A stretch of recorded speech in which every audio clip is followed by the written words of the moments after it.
மல்லிகைப்பூ செடி, ரோஜா செடியெல்லாம் பார்த்தீங்கன்னா வளர்ந்து வரும்போது கீழே விழுந்துடக்கூடாது, சாஞ்சு விழுந்துடக்கூடாதுன்றதுக்காக அதுக்கு சப்போர்ட்டுக்காக பக்கத்துலேயே ஒரு குச்சை நட்டை வச்சு அதோடு சேர்த்து கட்டி வச்சுருப்பாங்க. அதனால அது வளர்ந்து வரும்போது எவ்வளோதான் காற்றடிச்சாலும் அது கீழே விழாமல் நல்லா ஸ்ட்ராங்காக ஒரு சப்போர்ட்டோட நிற்குன்றதுக்காக. இதே மாதிரி தாங்க நம்மளோட வாழ்க்கையில் ஈசப்பா நம்மளோட சப்போர்ட்டாக இருக்கும்போது நம்மளும் எந்த இடத்துலையும் விழுந்து போக மாட்டோம். வேதத்தில் பாருங்க, அப்போஸ்தலர் 2:25 போட்டிருக்கு, கர்த்தரை இப்பொழுதும் எனக்கு முன்பாக நிறுத்தி நோக்கி கொண்டிருக்கிறேன், நான் அசைக்கப்படாதபடி அவர் என் வலது பாரிசத்தில் இருக்கிறார்னு வேதத்தில் போட்டிருக்கு. ஆமாங்க, நம்ம எந்த ஒரு காரியம் செஞ்சாலும் எதை செய்யறதுக்கு முன்னாடியும் நம்ம ஏசப்பாவை நோக்கி அமர்ந்து, ஏசப்பா நான் அதை செய்யலாமா செய்ய வேணாமான்னு எதுனாலும் ஏசப்பாட்ட நம்ம ஆலோசனை கேட்டுட்டு நம்ம செய்யும் போது ஏசப்பா நம்ம வலது பாரசத்துல எப்பவுமே நம்மளுக்கு துணையா இருக்காரு. நம்ம அசைக்கப்படாத படிக்கு நம்ம வலது பாரசத்திலே நம்ம கூட இருக்காரு.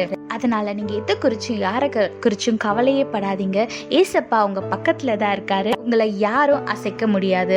ஆனா அதுக்கு நீங்க எப்பவுமே என்ன காரியம் செஞ்சாலும் தேவனை நோக்கி அமர்ந்து அவரோட பிரசன்னத்துல அமர்ந்து, ஏசப்பா இந்த விஷயம் செய்யலான்னு இருக்கேன், இதை செய்யலாமா கூடாதா, இல்லைன்னா வேற ஏதாவது சித்தம் வச்சிருக்கீங்களா அப்படின்னு எது செஞ்சாலும் ஏசப்பாவோட பாதத்துல அமர்ந்து அவர் சித்தத்தை கேட்டு நீங்க நடக்கும் போது நிச்சயமா அவர் உங்க கூடவே இருந்து உங்க காரியம் எல்லாம் வாய்க்கும்படியாக செஞ்சு உங்க பக்கத்துல இருந்து நீங்க அசைக்கப்படாதபடி உங்களை பாதுகாத்துக் கொள்வார்.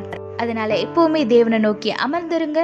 ஆசீர்வாதமான வாழ்க்கையை வாழுங்க. கர்த்தர் உங்களோட கூட இருந்து உங்களை ஆசீர்வதித்து பாதுகாத்து வழி நடத்துவாராக. ஆமென். When we grow a plant in our house which is very fragile, we will give some support for the plant by keeping a stick beside it so it can grow with the support of the stick without falling down.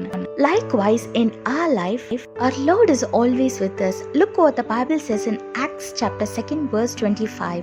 I see that the Lord is always with me. I will not be shaken, for he is right beside me. Yes, our Lord is always right beside us. So we will not be shaken.